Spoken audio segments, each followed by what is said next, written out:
Welcome to the Writers Weekly podcast, a forum geared toward the writing enthusiast and those who want to make money from their writing. I'm Brian Whidden, managing editor of Writers Weekly, and I'll be your host along with Angela Hoy, the creator of Writers Weekly and president and CEO of BookLocker.com, a full-service book publishing company. Whether you want to learn how to become a professional writer, how to find writing gigs, or even publish your own book, then you come to the right place. We'll be discussing all kinds of topics relating to the writing and publishing industries. Don't forget, you can also click over to WritersWeekly.com. There, you'll find not only thousands of articles about professional writing, you can also find current paying markets and job listings to help you boost your writing career and even your bottom line. But for now, let's get on to this episode of the Writers Weekly podcast. Hello again, and welcome to another episode of the Writers Weekly podcast. I'm a host once again, Brian Whidden, and with me is Angela Hoy, president and CEO of BookLocker.com and the creator of WritersWeekly.com. Hello, Angela. I'm actually the host today. Okay, Angela is now the host, because today we're doing something a little bit silly. Leave it to Angela to come up with this. So today we are introducing a fun little game. Oh, I'm sorry. And we have Clayton Jones with us once again. Clayton, how's it going? It's great. It's great. It's great right now. Yeah. I'll let you know in about 10 minutes. We're about to get stupid. Yeah. Right. Okay. So, Angie came up with the idea that we're going to play a little trivia game between me and Clayton. Mm-hmm. And so do you want to intro the show, or do you want me to intro this? Yes, this is episode 47 of the Writers Weekly podcast. It's Writers Weekly's weird and fun book and author trivia game. The only people who have seen these questions I will be asking you to are me and Mason. And nobody else has a script. And we, if you know the answer, you click your buzzer.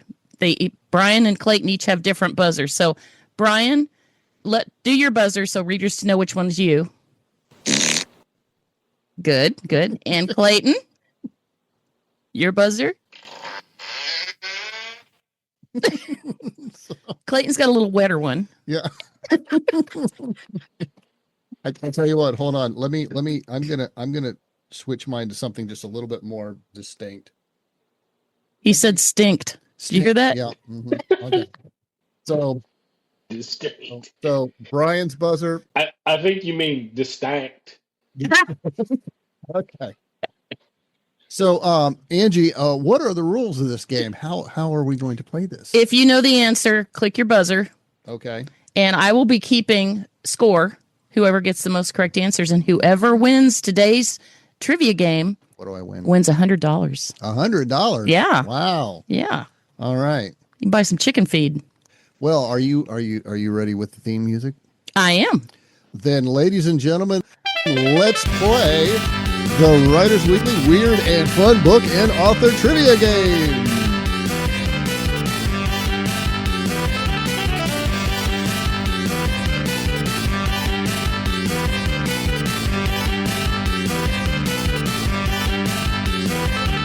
Brought to you by Writers Weekly. All right. I did that pretty good, I think. You did pretty good. I think you're working in the wrong profession. Is this question number one? Hold on. Let me get something popped up on my screen here. I keep my iPhone screen open for my fart machine. Before we start, Clayton, tell everybody again about yourself. Well, I'm Clayton Jones. I'm an English professor over at the University of Tennessee in Chattanooga. I'm an editor and a writer and a book marketer. And great book marketer. Awesome. Well, I appreciate that. And I am really happy to be here, at least for the time being. Clayton provides book marketing services and professional editing for lots of authors at BookLocker, and everybody loves him. Yeah. Everybody loves Clayton. Everybody loves Clayton. He's so good with these authors. Yes. He really is. Yeah. I haven't really sweet an guy. author yet that doesn't like Clayton. That's right. So. Everybody loves you. Yeah. Brian, would you like to, contestant number 2, would you like to tell us about yourself? I'm Brian Whidden, and I am the operation manager. You asked me, and I wasn't expecting this. Operations manager at booklocker.com and the managing editor of WritersWeekly.com. I also produce this show right here. Yeah. Do a great job at it, too. And I'm the primary floor sweeper, bottle washer, rooster processor.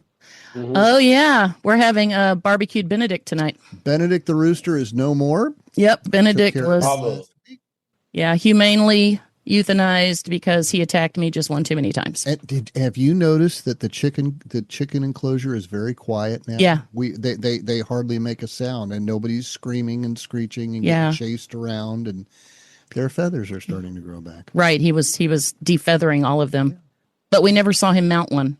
He wasn't mating. He was just beating them up. Yep. So he's gone. Yep. He's going to be on our dinner plates tonight. That's it. I'm excited. Yeah. Barbecue Benedict. Yep.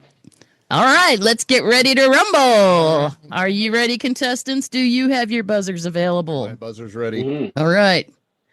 Okay. The first rule of the game is do not use your buzzer on the first question, and you'll understand why. Okay. All right. Number 1. What is the most widely read book in history? Ding, ding, ding. I mean, Nobody? it's the Bible. Oh, okay. Right. Good. Yeah. Good. Okay. Agreed. I think Clayton knows that too. Yeah. Mm-hmm. Yeah. I didn't know what we were supposed to do. I'm sorry. She said don't use the buzzer. You can use your buzzer on all the rest of them, but Okay. let me put Brian down for one here. You didn't want to have a fart sound to talk about the Bible? Is that? Yeah, I didn't think it was appropriate. Okay. Yeah. All right. The Bible's estimated to have sold between 5 and 7 billion copies globally over the centuries, making it the most sold single title of all time. And just to clarify, that's the Christian Bible. Yes. Correct. Yes. Yeah. The Holy Bible. Mm-hmm. Yep. Okay. The second most widely read book in history was written by whom? I will give you a hint. His first name is Mao. Brian? Mao Zedong's Little Red Book. How did you know that? Because I'm smart. Good job. Good job. Honestly, had you not said Mao, I would not have known that. I knew I had to You give said you. that, Yeah. yes. Right. Mhm. Yeah. That's the second most attributed publication globally with an estimated 900 million copies in circulation. Which is why today we're having a big battle between decent people and communists. Yeah. Yeah. Right. Mm-hmm. Diametrically opposed philosophies. And number 3 on the list, I got a hint for this one too. It's similar to number 1, but it is also the most memorized text in the world.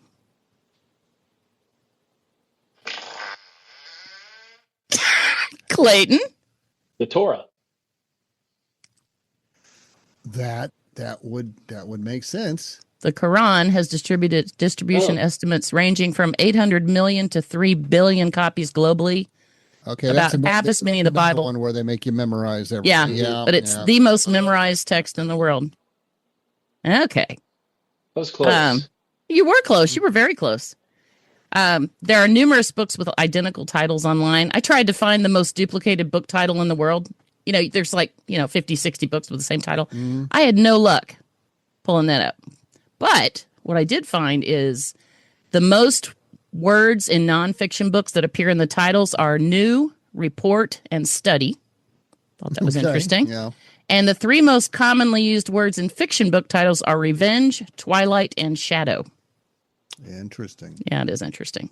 All right, ready for the next one? Okay. Get your buzzers ready. This is a multiple choice question. What is the best-selling novel of all time? A Tale of Two Cities by Charles Dickens. The Lord of the Rings by J.R.R. Tolkien. Harry Potter and the Sorcerer's Stone by J.K. Rowling. Little Prince by Antoine de Saint-Exupéry. I'm going to go with A Tale of Two Cities because it's older. Clayton, did you fart too? I did. I think it was B. Well, you're both wrong. Oh no! Oh. You didn't wait for me to get through the rest of J.K. the Rowling list. is Oh. I thought you were. Well, the look you were giving me, I thought you were done. I thought the pause indicated those were the choices. It was because I actually have the pronunciation spelled out for the Little Prince author, Antoine de Saint-Exupéry. Pyrie. Okay. Got that from Google. And Don Quixote by Don Quixote. Miguel de Cervantes. Okay, who knows the answer? Well, if we're both wrong, J.K. Rowling's book. Oh, dang. Okay, your turn, Clayton. I'll have to go with Don Quixote. That's right. 500 million copies sold. And what was the name of the book? Don Quixote The Little Quixote. Prince. by Miguel de Cervantes. Oh, Don Quixote's the name of the book. Right. That's the name of the book. Yeah. What's Don Quixote about? Clayton? I have no idea. It's about a man named Don Quixote. Oh, well. Okay. He's a quixotic kind of fellow. That's where that word comes from. Huh. Well, You know what? learn We'll something put new every day. in this episode, writersweekly.com/podcast under episode, what are we on here? 47. We will put a description of that book, but that is the best-selling novel of all time with 500 million copies sold. Wow. In remaining order, A Tale of Two Cities is number 2. Number 3 is The Little Prince. Number 4 is Harry Potter and the Sorcerer's Stone by J.K. Rowling. Oh. Number 5 is The Lord of the Rings. Those all go from 100 million to 500 million copies sold. Man. And we didn't write any of those, darn it. No, I didn't. Speaking of J.K. Rowling, she's mad at me. What happened? She emailed me Heard about that. twice. Yeah, she emailed me twice. And this morning, she was furious because I didn't respond to her first email. I can't believe you're not responding to J.K. Rowling. I know, right? How much money does she want? She hasn't quoted me a price yet, but she's got all these friends who want to read my book, and she wants to refer me to a literary agent for a bunch of money and everything, I'm sure. And, you know, for somebody so famous, it's so odd that she uses Gmail for her email address. Yeah. Well, Well, she's just a normal person. That's it. Well, J.K., if you're listening, Angie will be in touch with you real soon. I'm having fun with this thing. And for our listeners, here's some more best-selling novels. And Then There Were None by Agatha Christie, 100 million copies. Dream of the Red Changer by Chow. Here we go again. Cao Shui-chen, 100 million copies. Notice there's a lot of Chinese books. Yeah. The Hobbit by J.R.R. Tolkien, 100 million copies. The Da Vinci Code by Dan Brown, 80 million copies. So good Surprised for the him. Art of War is not in there. That's one that a lot of people know. And he's another Chinese author. I just can't remember the name. And another Chinese, the Chinese Dictionary, The Chinese Dictionary. Xinhua Zian, holds the hit record as the best-selling reference book with over 567 million copies sold. Well, that's because nobody can Interesting. speak that language, so everyone's having to look stuff up. You're probably right. All right, got another multiple choice. Please wait until I have All right. listed all 5 best-selling book series of all time.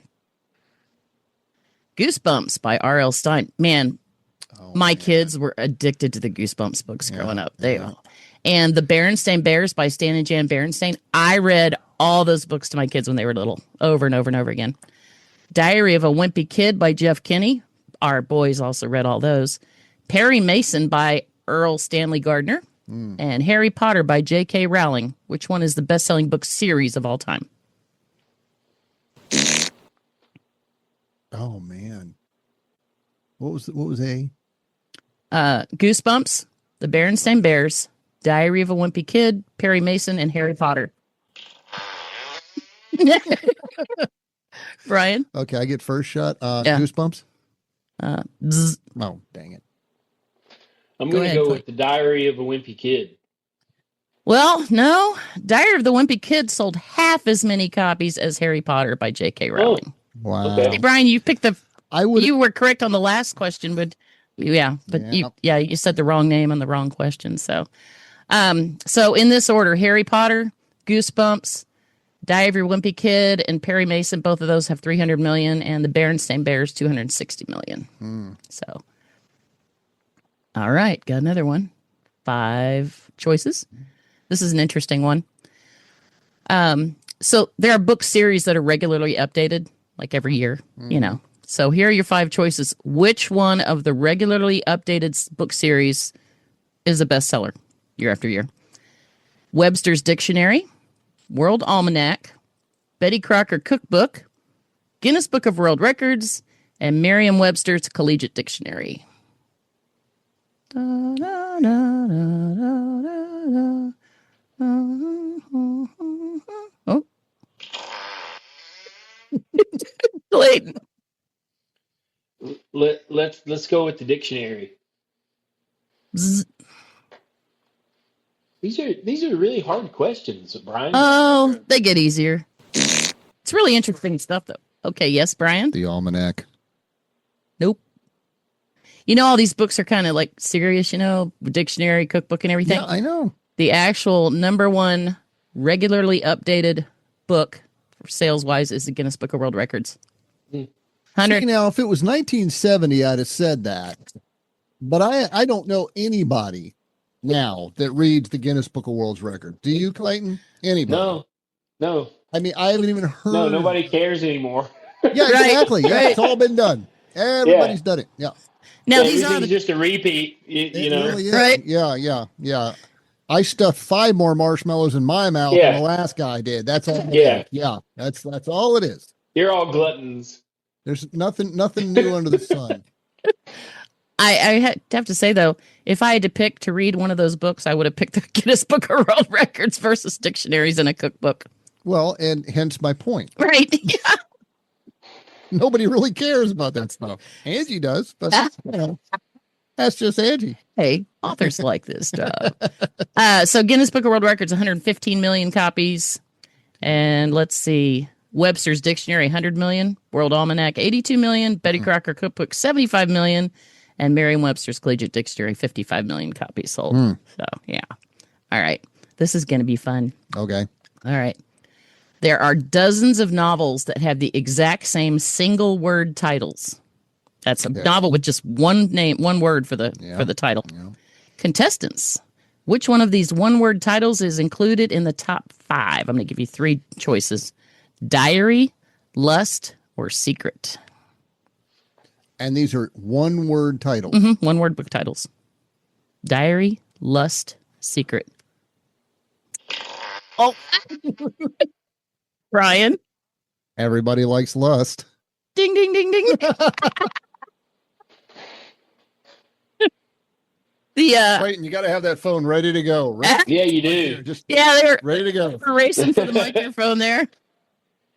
The top 5 single word book titles are Remember, Lust, Shadow, Twilight, and Revenge. And they all sound juicy, don't they? Lust sounds the best, though. I'll give you a juice. Never mind. Nah. I'm too much fun with this thing. There are thousands of instances of title duplication, but since book titles cannot be copyrighted, anyone can publish a book with a name that is already in use. However, if the title's trademarked, you can't use that title on your book in most cases. So I've talked, my favorite novel of all time is Swan Song by McCammon, and I have bought a copy of that book for pretty much everybody I know. And one day I was on Amazon and I clicked it quick, bought it, put it in the cart, click buy. And the book arrived, completely different book. It was the wrong one by a completely different author. I was very mad. But it was perfectly legal. Was that Amazon? Oh, I see. Yeah. Yeah, it's another author named his book. It wasn't what you thought it was. Yeah, right.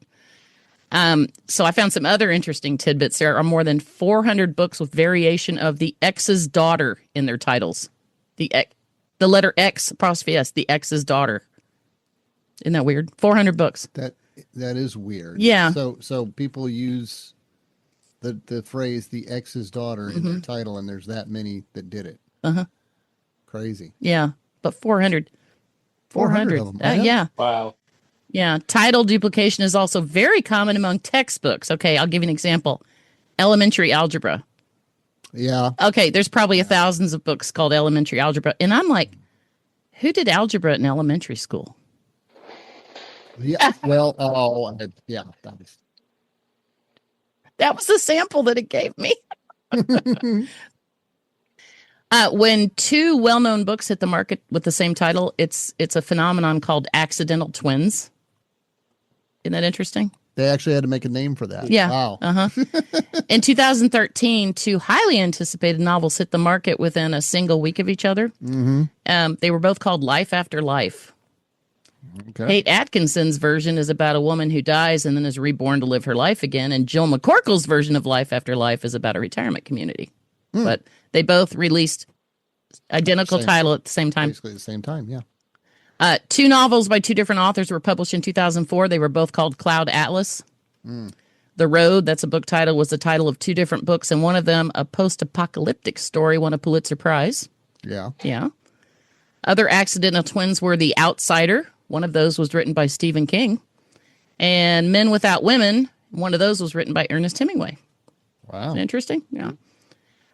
This is another interesting one. The Marriage Portrait was a title used by 2 authors, and they both had the same first name. Maggie O'Farrell and Maggie Pouncey. The Marriage Portrait. 2 Maggies both wrote a book called The Marriage Portrait. Yeah. Wow. Weird, huh? Well, you find all kinds of stuff on the internet. Well, yeah, I admit that's not a very common title to think 2 people came up with at the same time. Yeah, right. So when identical titles occur, the publishers, they try to avoid confusing readers. They want, if their readers are counting on this author's book, they don't want them to buy the wrong version of Swan Song like I did, right? Yeah. So they'll actually go in and change their SEO strategies so they won't lose money to people buying the wrong book.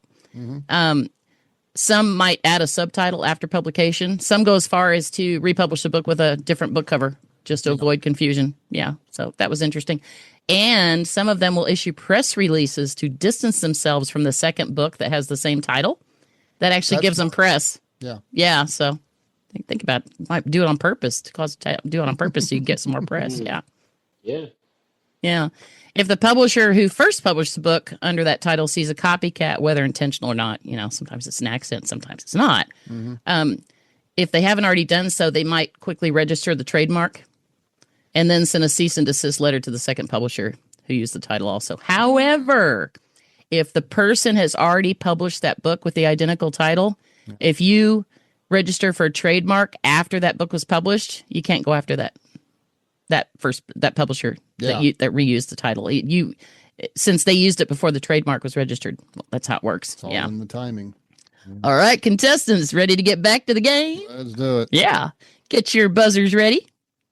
One romance author tried to trademark one word to prevent other romance novelists from using it in their book titles. She ultimately lost in court. Which word was it? Cocky, forbidden, lust.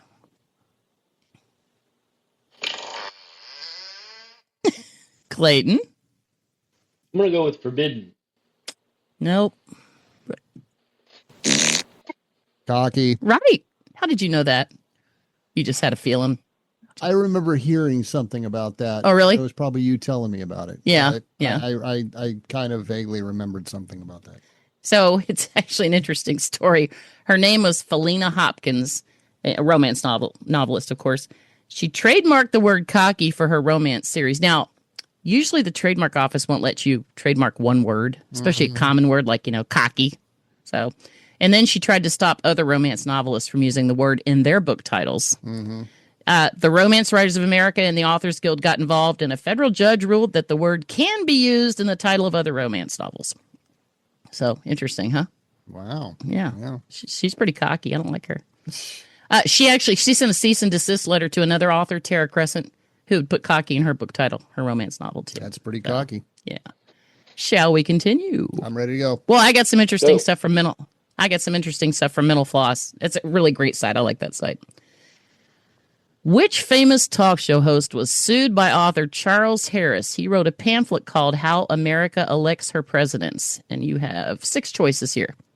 Jenny Jones, Ellen DeGeneres, Larry King, Oprah Winfrey, Jay Leno, Jerry Springer. Which one was sued by an author? Forgot the name. Jenny Jones, Ellen DeGeneres, Larry King, Oprah Winfrey, Jay Leno, Jerry Springer. Oh, Clayton. You got Clayton. I'm going to go with Oprah. Ding, ding, ding, ding, ding. Ah. I'm keeping score here. Well, I would have gotten that wrong anyway. So Charles Harris sent his pamphlet called How America Elects Her Presidents to Oprah Winfrey way back in 2008. He was never invited on her show. However, she quoted his book on her show. Oh. She quoted a question from his book, and she quoted it exactly as it was in the book. He sued her for $100 million, and he lost. Well, I can imagine. Yeah, the judge said you can't copyright presidential trivia. It's pretty interesting, huh? Wondering what it cost him to sue her for Right. $1 million. Yeah. Yeah, well, probably nothing. I bet the law firm took it on contingency because it was Oprah Winfrey with the big pockets. And yeah, that was dumb. LitHub.com. And again, we'll put links to all these under writersweekly.com/podcast episode 47. Sorry. This is also multiple choice. Which one of these books received the most rejection letters? Chicken Soup for the Soul, Zen and the Art of Motorcycle Maintenance, The Lost Get Back Boogie, Still Alice, or The Help? Which one got the most rejection letters? What does that mean when they tried to Get published. publish it? Yeah. Most rejection letters from. I'm gonna Yeah, I'm gonna go with the motorcycle one. you're close. Okay, your turn, Clayton. Well, I thought I'd go with the chicken soup one. That's right. Really? Yep. The Yeah. the most successful one got the most Yeah. rejected. Right. Wow. Chicken Soup for the Soul had 144 rejections. It started as just a series, a single book, and then turned into a series, and now it's a franchise. Yeah. They actually sell soup now. They do. Yeah, that publisher is I can't remember the name of the publisher, but they have created a whole business out of that one book. Yeah, right. Yeah. The author, Jack Canfield, said, if we'd given up after 100 publishers, I would likely not be where I am now. I can imagine. He said, I encourage you to read. 144. That's pretty 144. incredible. Wow. Right. That's true grit right there. Right. That's a writer's writer. You know what I mean? Yeah. Yep. Yeah. I mean, yeah. He said, I encourage you to reject rejection. If someone says no, just say next. Rejection. Yeah. Yeah. I like that. The Art of Motorcycle Maintenance, 121 rejections. And then his editor said the book is brilliant beyond belief. It's probably a work of genius, and I'll wager 10 classic status, and it ended up selling millions of copies. Wow. Yeah. Yeah. The Lost Get Back Boogie, I admit I've never heard of this one. It was the author's 5th novel, and it was still rejected 111 times over 9 years, and then was eventually nominated for a Pulitzer Prize. Still Alice by Lisa Genova. After around 100 rejections, she self-published the book. Good for her. It became popular after she self-published it. It was eventually republished by an imprint of Simon & Schuster and spent 40 weeks on the New York Times bestseller list. Wow. After 100 rejections. Yeah. So, publishers just don't know everything. They can't guess what's going to take off and what's not. True. The Help, that's a best-selling book and became a very popular movie. Yeah, well, that's the one that had some controversy behind it too, if I recall. Yes, there, and we talked about that in another episode. Yeah. The Maid. The actual maid, I think, sued and said that was her story. Yeah. Kind of thing. Yeah. Right. So the author received 60 rejections for The Help, but letter number 61 was the one that accepted me after my 5 years of writing, 3.5 years of rejection. An agent named Susan Raymer took pity on me. What if I had given up at 15 or 40 or even 60? 3 weeks later, Susan sold The Help to Amy Einhorn Books. The book was on the New York Times bestseller list for over 100 weeks. Sold 7 million copies and became a much awarded film, of course. Anybody want to guess who was only rejected 12 times? We've talked about her previously in this episode. What are my options? J.K. Rowling. Very good. Oh, yeah. oh, there you go. Yeah. Yeah. She only received that one got published quick.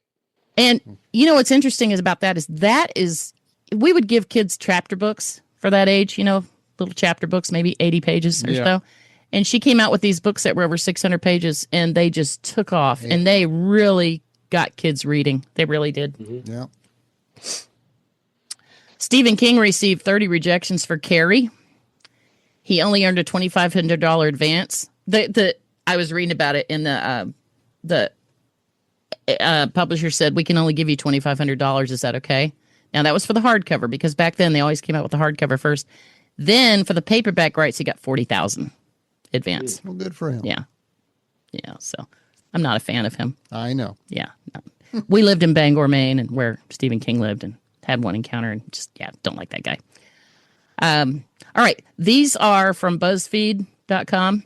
Right now, he must be extremely happy the way Bangor has become. Oh, yeah. I'm sure he's out there, cavorting and gallivanting with all the homeless and sexual predators. Well, we left in 2011 because other states and cities were busing and flying their convicted child molesters. I mean, the worst of the worst. I can't remember what class they were, but to Bangor where they could get instant free food and housing. Yeah. And it became a huge problem, and we got involved. We moved. We had paid our law firm, it was $11,000 or $14,000, I can't remember, to write a statute. And we were turned down by our city council, because there were too many special interests in Bangor, Maine, making money from feeding and housing homeless people. So 2 years later, after we moved, I got an email from a new city councilwoman thanking me for our advocacy work, because the problem got so bad. They used I can't remember the word for it. It wasn't a proposal, statute or whatever it was. They used the one that we paid. Ordinance, thank you. They used the ordinance that we paid a lawyer to write, and they finally passed it. However, Bangor has now turned into one of the drug capitals of the country, I guess. We've been watching this Facebook channel, these reporters in Bangor, Maine. There are homeless people everywhere. There are needles everywhere, including on school playgrounds. Yep. Discarded needles, and it's just become horrible. And they recently told the homeless people they can't be on the sidewalk near the library anymore. I guess they used to go in the library during the day to stay warm and stuff. And now they're all congregated in the park, so you can't take your kid to the park anymore. A woman, I was watching this video yesterday, she's a teacher. She lives 3 blocks from the school, and she used to walk to school, back and forth to school every day. Mm. And she was recently attacked on her way home from school, and now she drives to school. Yeah, great. Yeah, so glad we left Bangor, Maine. Yep. No love lost there. Yeah. I don't see that happening anytime soon here in Trenton, Georgia. Yeah, I don't think so. Yeah. All right. These are ones you should know the answers to. They are not multiple choice. Get your buzzers ready. In The Wizard of Oz, what does Dorothy need to follow? Clayton got it first. The Yellow Brick Road. Good job. This one's a little challenging. Frankenstein's monster is what kind of creature? What kind of creature? Mm-hmm. Frankenstein's monster is Dr. Frankenstein's monster. I know what you're talking about. What? Clayton? Well, I changed my mind. I'll have to make something up.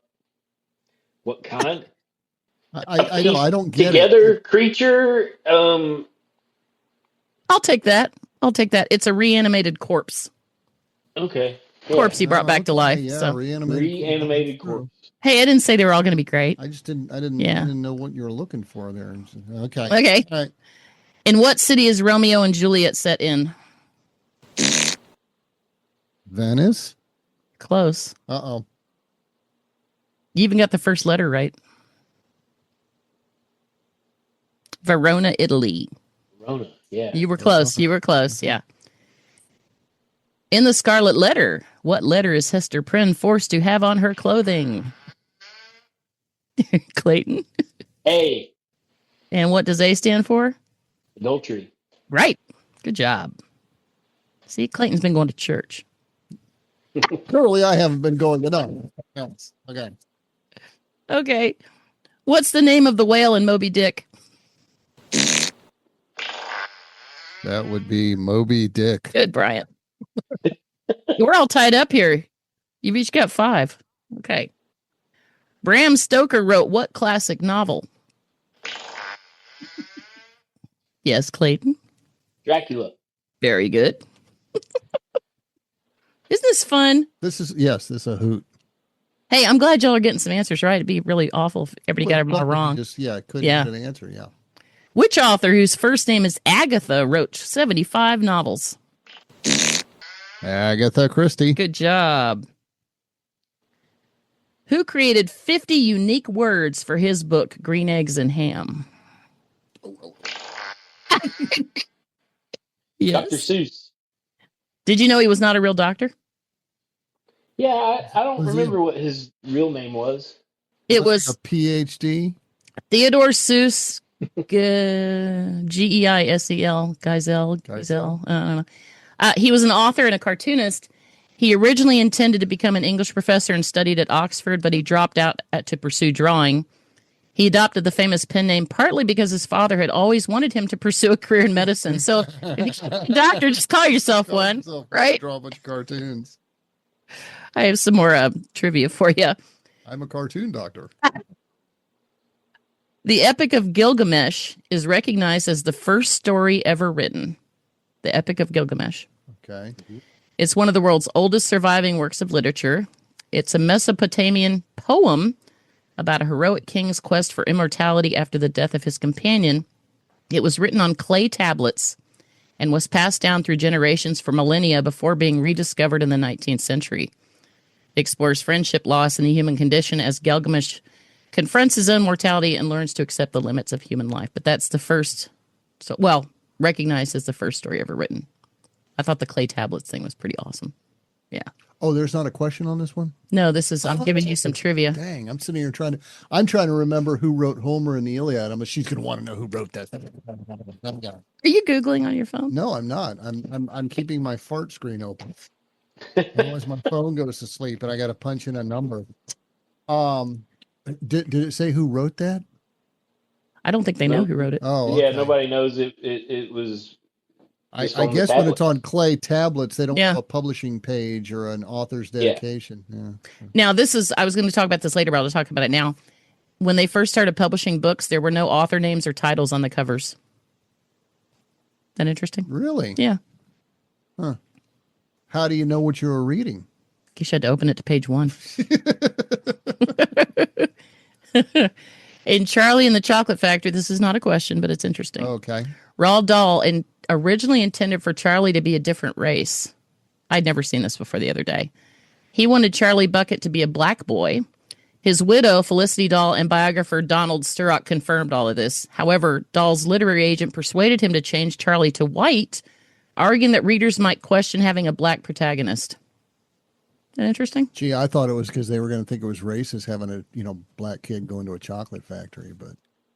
Oh, man. I never thought. Well, I just, I thought somebody would, it's like, yeah, you can't do that, Oh, well.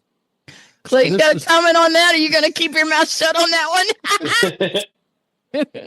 Apparently it was the opposite. It was they were so racist back then. They're like, no, we're not going to read a book with a black kid. Yeah, right. Yeah.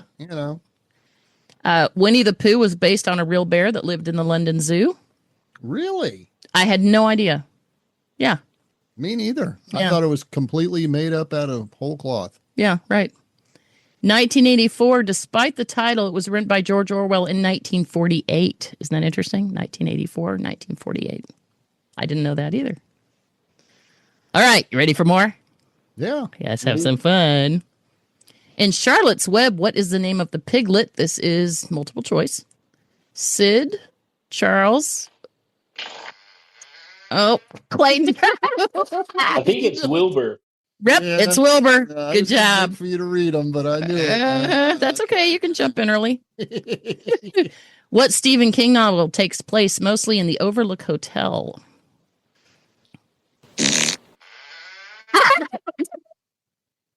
Psycho. Bzz. Oh no. Shining. Good job. It's The Shining. Yeah, it's the hotel. He didn't even do Psycho, did he? That was the fat guy with the shadow. It's okay. I'm trying to remember that. Anyway, okay. Yep, you're right. Dang. All right. Which author created Tom Sawyer and Huckleberry Finn? Clayton. Mark Twain or Good Sam job. Clemens. That's right. He went under a pseudonym. What Dickens character says, "Please, sir, I want some more"? David Copperfield. Nope. No. No? Wait a minute. Wait. Please, Man, wait a minute. I know it, it's that I can't think of it. Do I get a second? Do I get a second? It's like the book is named him. I think. You're right about that. Oliver. Yeah. Oliver Twist. Good job. Yeah. After I said it, I was like, "Uh-oh." Yeah, wrong one. I think I'm having more fun than you guys are. All right, this is a little tricky. John Steinbeck wrote this book about rodents and humans. Oh, y'all both hit at the same time. Let's let Clayton go first. Okay, Clayton, go for it. Of Mice and Men. Of mice. Good job. Yep. That wasn't so hard. I was pretty impressed with my rodents and humans. I came up with that. That would have been a much better title. Of rodents. Okay. Oh, I think I know who's going to get this one first. In The Godfather, what is found in a bed? Horse head. Right. Job. According to the Guinness World Records, here we here we go again. Which one author has the most published works? This is a multiple choice, 4-part. Who Clayton? cares?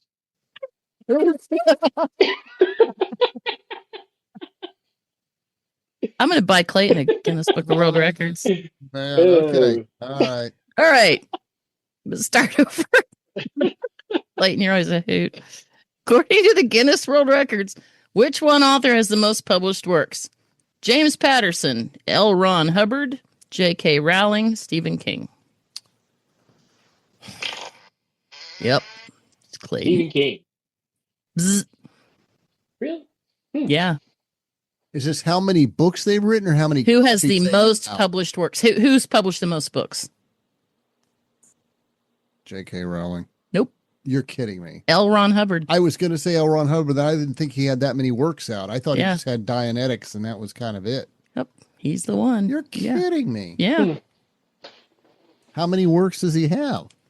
I didn't go that far. I mean, he's I didn't make notes started a about. religion, so I guess he's got to have plenty Yeah. of books out there. Yeah. No, I just found this question and answer, so Okay. it was pretty Well. interesting. All right. Which book holds the record of being the most stolen book from public libraries?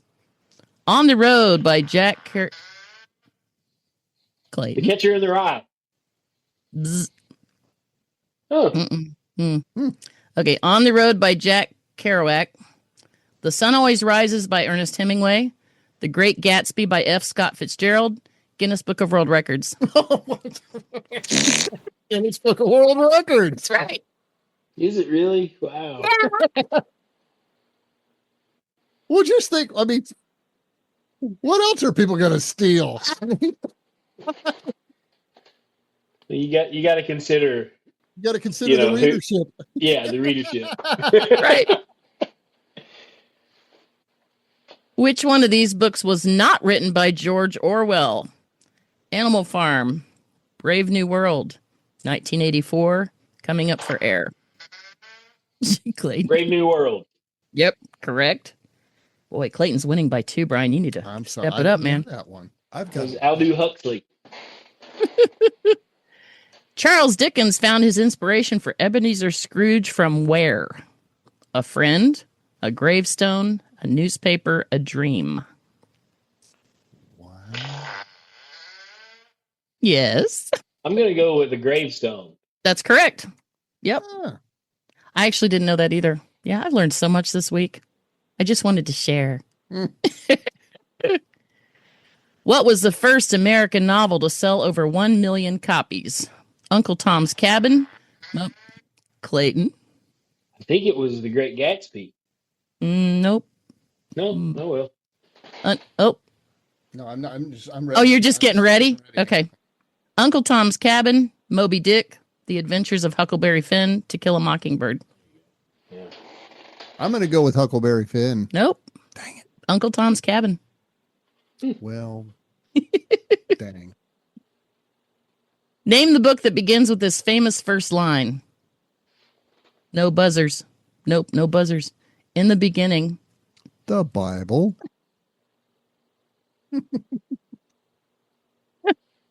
Oh, Lordy. Here's another famous first line. What book is it from? He was an old man who fished alone in a skiff in the Gulf Stream, and he had gone 84 days. The Old Man in the Sea. That's correct. Ooh, Clayton's only ahead by one right now. $100. $100. Only because I was quicker with the buzzer. Yeah, my buzzer got stuck.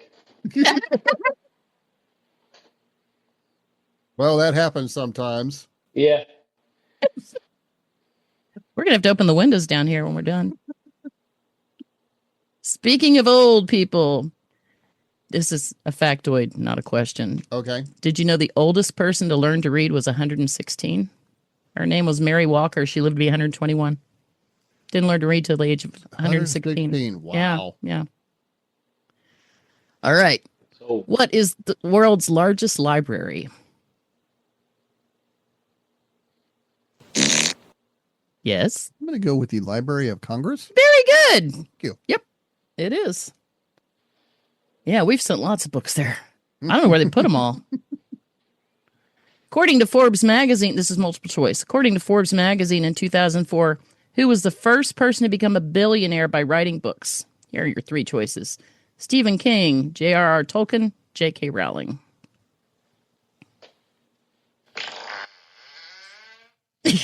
Clayton.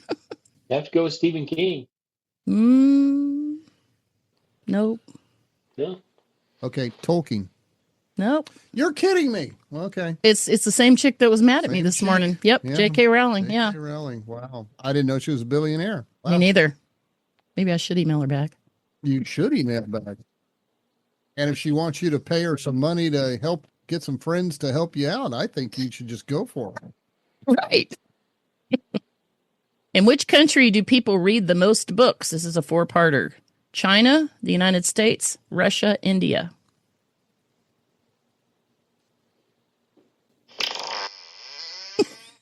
Yes, Clayton. India. Very good. India is the most read country in the world. Yeah. On a similar note, Funny, I would have thought China was the most read country in the world. You but would that's- think. Yeah. based on all those dictionaries. I'm red communist. Oh, nice. Mao's little red book. What percentage of the world is illiterate? Three-parter. 15%, 40%, 20%. Wow, that's a Oh, Clayton already farted. Oh, I missed my button. I'm gonna go with 20%. Good job. Yeah, 1 in 5 adults cannot read I would have gotten it wrong. on Earth. Okay. Isn't that odd? Sad. Very sad. Where does the word bookworm originate from? Yes. I'm going to take a guess here. Okay. And say that in the old days, before they used acid and paper and stuff, worms would actually get into books and eat the paper. You're exactly right. Insects who live in and eat the binding of books. Yeah. And it's good they came out with that acid freeze. Yeah, Go I ahead. think they were eating the hide glue. Oh. Yeah, that could be. Yeah. Yep. Here's an interesting factoid. If you publish a book in Norway, the government will buy 1,000 copies to distribute to libraries. If it's a children's book, they will distribute 1,500 copies to libraries. We need So- to start publishing in Norway. Well, you could write a book, take a trip to Norway, yeah. get it published there. 1,500 copies of one of our books could easily pay for one of those Norwegian cruises anyway. You're right. So yeah. it was, Yeah. kill two birds with one stone here. According to the Guinness World Records, aren't y'all having fun with that? Yeah. The largest book in the world weighs over 3,000 pounds. Wow. Must be bound with bricks or something. What good is it? You can't carry it anywhere. That's true. You can't get it in your backpack. No. Heck, you don't even want to put it in the backseat of your car. Yeah, right. And did you know in the Harvard Library there are 3 books suspected of being bound in human skin? Ooh.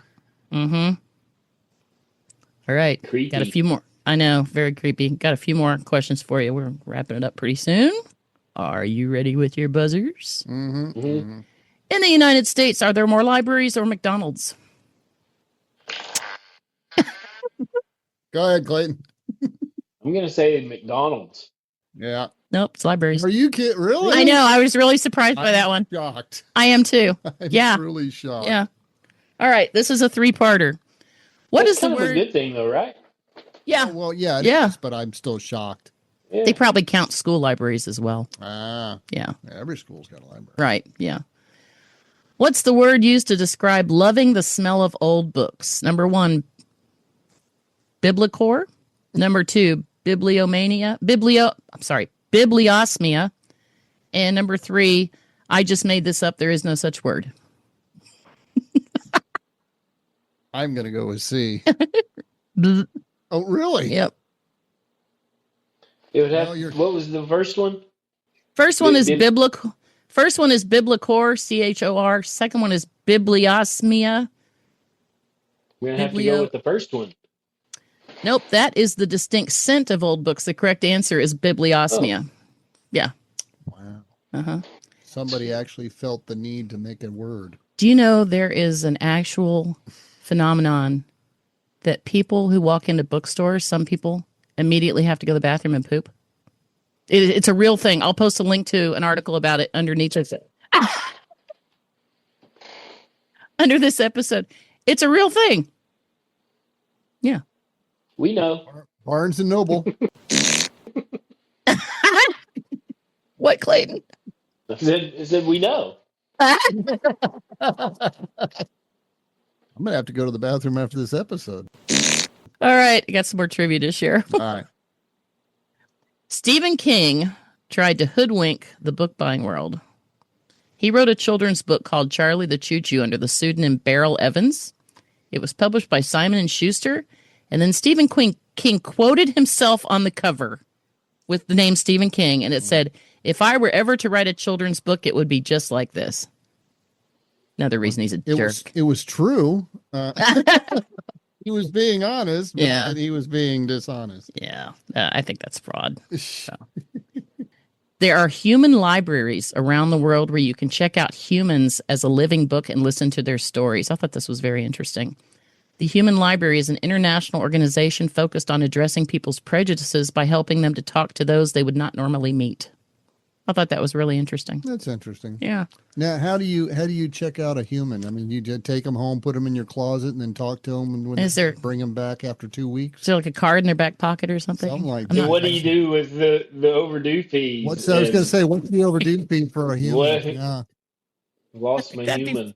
Felony charges. The overdue fee is your bail. Kidnapping. The youngest published author was Dorothy Strait. She wrote How the World Began when just right after she turned 4 years old. Wow. Yeah. John Steinbeck's dog ate the original manuscript of Mice and Men. Boy, that would suck, wouldn't it? Talk about the dog eating your homework and work and work and work and work. So that's all the questions I have. What was probably the most interesting thing each of you learned today? Oh, the Guinness Book of World Records stuff. Yeah, for sure. Oh, For sure. That is indeed. I was riveted. Mm-hmm. I do want to share with our listeners that we all have the iFart app on our phones now. Yes. It's free. And $1.99. Really? The iFart app is $1.99. Oh, that's right. I did pay for it. Yes. A couple days ago. That was a long But time it's ago. only $1.99. Only $1.99, and it's one of the top 20 apps on the Apple. That's Is this right. a read-in? Sorry? I don't know. But for just $1.99, you can get hits like Just so the listeners know out there, Writers Weekly is not getting proceeds from the iFart. No, that's app. This is not a sponsored ad. No. iFart is not a sponsor of Writers Weekly. This is a read-in. But we are a This is firm for real. believer in this app. Yes. We actually don't take any advertising and never have through writersweekly.com. That's we, right. We want control of our content. We don't want some third party who's paying us money to control what we distribute to the world. That's right. Yeah. And how much would you pay for it? I mean, $1.99 sounds about fair. $1.99, that's a fair price. Okay. Hey, It Angie, is. I think we have a contest coming up. Yes, Saturday, July 18th is the summer 2026 24-hour short story contest. Only 500 people are allowed to participate.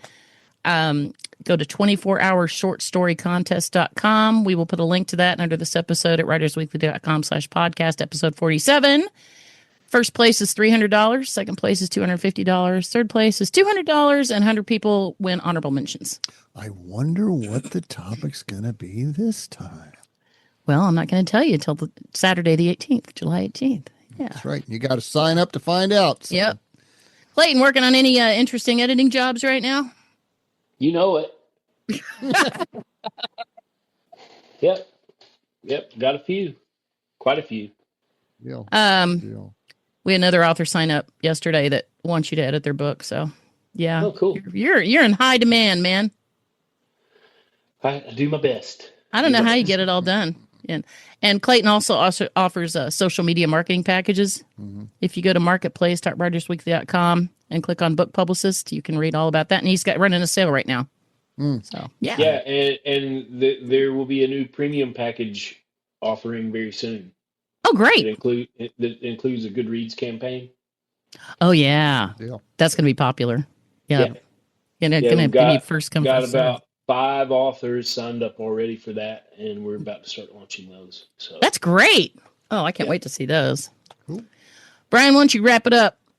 Tell people to come to Book Locker. All right, folks. Well, if you've got a book to publish and you're hoping to be one of those best-selling authors, well, we can't promise you you're going to be a best-selling author, but we can promise you the best treatment and the best service around for the best price. Come to booklocker.com. We're a family-owned and operated company, and we will treat you right. We've been in business for 27 years. Yep. And you don't stay in business that long in this world. Yeah. In the publishing world, unless you're doing something right. So we've outlasted some of the big boys. Yeah. So come on over to booklocker.com. If you go to booklocker.com and click the publish with us link, your email will go right to Angela Hoy, the president and CEO of Book Locker. It doesn't go to the Philippines. It doesn't go to some Nigeria, some kid at a computer whose job it is to just sort through emails and forward them here for them. You go right to the president of the company, and she will talk directly to you. That's what I do. I talk to authors all day, every day. Hey, we got a Better Business Bureau 5-star review today from one of our authors, and he signed up with us because he read my article, 6 Reasons Not to Use Book Locker, and he read number 4, and that's why he signed up with Book Locker. The number 4 reason not to use Book Locker, it says, we don't work with jerks.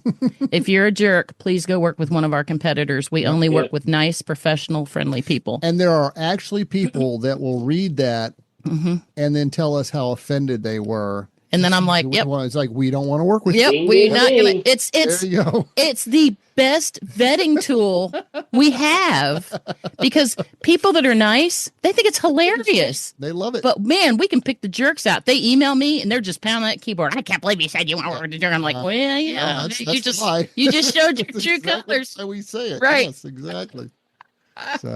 So we're gonna wrap this up. Time Clayton, for some barbecued Benedict. Who's the winner?